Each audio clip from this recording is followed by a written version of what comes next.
कुछ नहीं बस दिया ही दिया है, लिया कुछ नहीं बस दिया ही दिया है।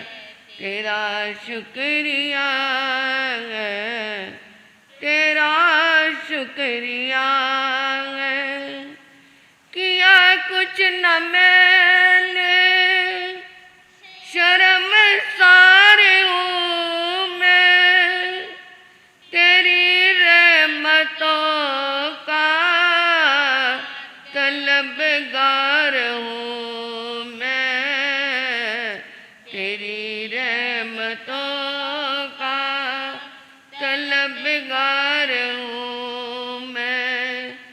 उसे क्या कमी जो तेरा ओलिया है, उसे क्या कमी जो तेरा ओलिया है। तेरा शुक्रिया है, तेरा शुक्रिया है।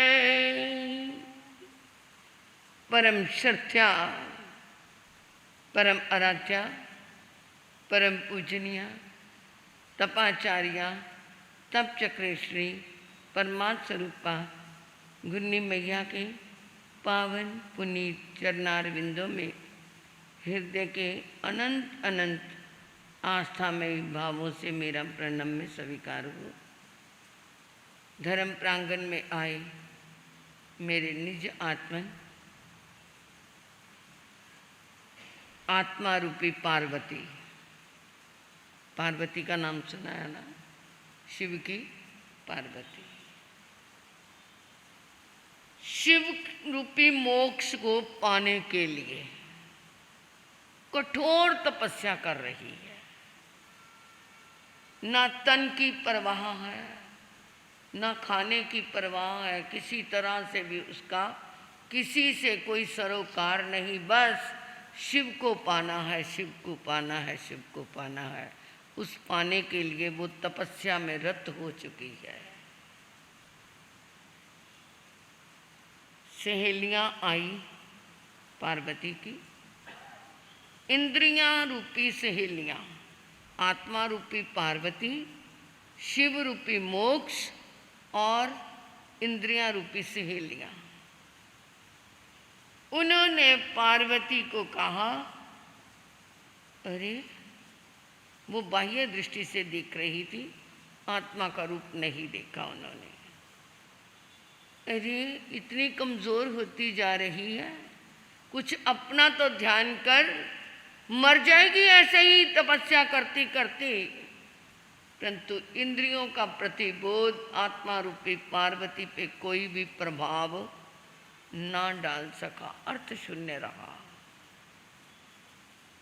जब बहुत गहन तपस्या में पहुंच गई तो शिव ने सोचा देखूं तो सही कि बाहर से ही भूखी मर रही है, बाल तप कर रही है, अज्ञानता से चल रही है, या अंदर भी इसके कुछ है। वो ध्यान में बैठी हुई ध्यान कर रही है और एक इतना सुंदर नज़ारा बना दिया कि चारों तरफ एक बहुत पवित्र जल से, निर्मल जल से एक सरोवर बह रहा है। चारों तरफ वृक्षों की हरियाली छटा लहरा रही है। एक नव जोड़ा, नव विवाहित जोड़ा उस बगीचे में टहल रहा है, हटखेलियां कर रहा है। पार्वती का ध्यान उधर गया भी तो ना जैसा, कोई भी प्रभाव नहीं। शिव ने देखा वासना तो इसकी खत्म हो चुकी है, इसके अंदर वासना नहीं है। अब मैं देखूं इसके अंदर दया भी है या कोरी भूखी ही मर रही है, कोरी तपस्या कर रही है। उस सरोवर के अंदर एक बहुत बड़ा मगरमच्छ और किनारे पे एक मासूम, बहुत भोला भाला सुंदर सलोना बालक खेलता खेलता उस सरोवर में गिर गया। ये रचना किसने की सारी? शिव ने ऐसा माहौल बनाया। और वो बच्चा जो ही गिरा, मगरमच्छ ने उसके अपने मुंह में ले लिया। ये देखते ही पार्वती ने तपस्या छोड़ दी। छोड़ दो इस बच्चे को। तो वो मगरमच्छ कहता है, इतनी विकट तपस्या अपनी छोड़ के इस बच्चे को बचाने के लिए आई है? मैं अपनी जिंदगी भी दांव पे लगा सकती हूँ, तपस्या तो क्या चीज है। मैं इस बच्चे को बचा करके रहूंगी। तुम मुझे क्या है खा लो, परंतु इस बच्चे को छोड़ दो। शिव ने देखा है दया भी इसके अंदर पूरी है, वासना खत्म हो चुकी है और दया से ये परिपूरित है। जब इंद्रियों ने इतना कहा छोड़ दे, तपस्या नहीं छोड़ी। गुरु ने, नारद ने आकर के कहा था कि नहीं पार्वती तेरे योग्य वर है तो शिव ही है। यानी इस आत्मा का अंतिम लक्ष्य क्या है? कहाँ जाना है? कहाँ जाना है? हमने कहाँ जाना है? अंतिम लक्ष्य। बीच में कितने जन्म मरण आएंगे, एक सीधा नहीं हम मोक्ष जा सकते। पंचम काल में तो मोक्ष है ही नहीं। तो इस आत्मा का असली घर कौन सा है? मोक्ष है, सिद्धालय है, सिद्ध गति को प्राप्त करना है। तो ये क्या है? इसने भी शिव को प्राप्त करने के लिए अपनी तपस्या शुरू की, परंतु साथ में उस तपस्या के साथ साथ दिल भी दया से भरा हुआ था। जब दया दिल में बसाली जाएगी, जब दया दिल में बसाली जाएगी, तब तेरे घर में हरियाली आएगी, तब तेरे घर में हरियाली आएगी। जब दया दिल में बसाली जाएगी। दया है जिस घर में, दया है जिस दिल में, वो दिल मानवता से परिपूरित है। आचार्य हरिभद्र सूरी बहुत उच्च कोटि के मंत्रवादी थे। उनके दो भांजे थे, हंस और परमहंस। दीक्षा ले ली। हंस परमहंस क्या है? बहुत अच्छे वक्ता थे। उनका एक ही लक्ष्य था कि जहाँ जहाँ हिंसा चल रही है वहाँ जाकर के लोगों को दया का उपदेश देना। कसाईयों की बस्तियों में चले जाते, कहीं कहीं चले जाते और जाकर के उपदेश देते। जो कसाई थे उन्होंने कहा, अरे ये तो हमारा धंधा ही चौपट कर देगा। कुछ मान जाते, कुछ नहीं मानते। एक को आया गुस्सा, उन दोनों को मार दिया। हंस परमहंस दोनों संतों को क्या कर दिया? मार दिया। जब खबर मिली आचार्य हरिभद्र सूरी को, क्रोध आ गया। मेरे भांजों को उन्होंने मार दिया जो धर्म का प्रचार कर रहे थे। मंत्रवादी तो थे ही। आम देखा ना ताव, बहुत क्या है मन में रोष आया, बहुत क्रोध आया।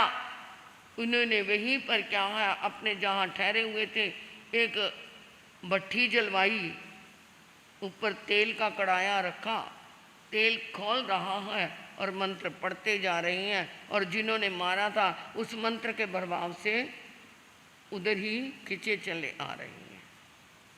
लोगों में हाहाकार मच गया।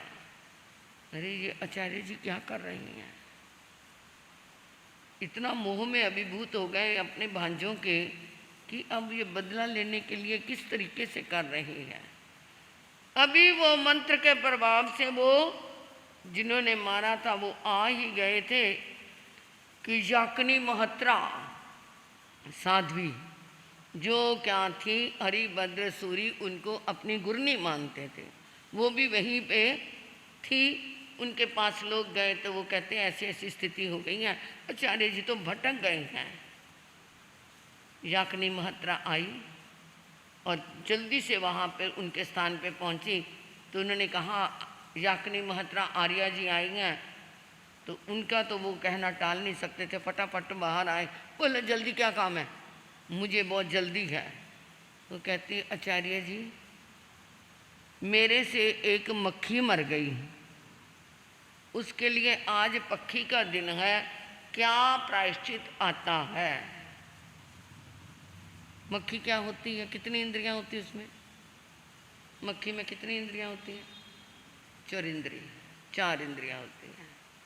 तो उन्होंने कहा एक चौला कर देना, उपवास 4 उपवास कर देना। तहत गुरुदेव, परंतु मैं एक प्रश्न आपसे और रखना चाहती हूँ। क्या? एक मक्खी जो त्रियंच है वो उसके मरने का प्रायश्चित 4 उपवास आते हैं, और आप जो ये कर रहे हैं उसके लिए आपको क्या प्रायश्चित आएगा। ये ऐतिहासिक घटना, सत्य घटना है। पूज्य श्री राम प्रसाद महाराज जी ने रोहतक में सन 2000 में सुनाई थी, मुझे याद आ गई। तो आपको क्या प्रायश्चित आता है। आंखें खुल गई, डगमगा गए, हिल गए अंदर से, बैठ के चरणों में। मैं बहुत बड़ा पाप करने जा रहा था जिसका प्रायश्चित तो नरक गति में ही जाना था, कोई प्रायश्चित नहीं है। क्योंकि मक्खी तो अनजाने में मरी में तुम्हारे से, और मैं जानबूझ करके ये पचेंद्रिय, वो भी मनुष्य पचेंद्रिय का मैं वध करने जा रहा था। प्रायश्चित आता है मेरे को, मैं अपने क्या है अब बाहर की दुनिया को छोड़ करके अंदर की दुनिया का ध्यान लगाऊंगा। तो संभल गए, संभल गए। जब इंसान संभल जाता है ना, फिर उसका अपने आप ही प्रायश्चित हो जाता है। जो कभी भूल ना करे उसे भगवान कहते हैं, जो कभी गलती ना करे उसे भगवान कहते हैं, जो भूल कर मुस्कुराए उसे शैतान कहते हैं, जो भूल कर भूल जाए उसे नादान कहते हैं। अभी बच्चे लड़ते हैं और अभी मिल जाते हैं, उन बच्चों की लड़ाई में माँ बाप की लड़ाई हो जाएगी, परंतु बच्चे थोड़ी देर में कहते हैं आजा हम इकट्ठे खेल लेंगे।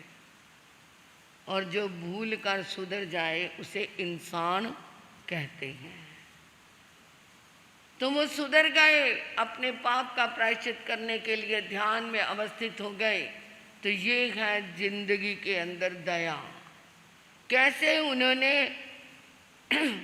एकदम दया से विहीन होकर के बदले की भावना ली, परंतु कब अब वो याकनी महत्रा जो जिनको वो अपनी गुरनी कहते थे उनके कहने से वो संभल गए। इसलिए संभल जाना समय हो गया है। बात तो कुछ और भी करनी थी, परंतु मैं कुछ प्रश्न आपको देती हूँ जिनके उत्तर कल आप अपनी स्लिप पे लिख के ले आना। क्रोध के कारण कौन संसार में रुला। क्रोध के कारण लिख लो, वैसे क्रोध मान माया लोग 4 ही आएंगे। क्रोध के कारण कौन संसार में रुला, मान से कौन रुका, मोक्ष जाने से मान करने से कौन रुका, लोभ से किसने संसार बढ़ाया, और माया से किसने भव बढ़ाया। लिख लिया। क्रोध मान माया लोभ, यानी कौन संसार में रुला, किसने अपना भव बढ़ाया, और कौन संसार में रुका।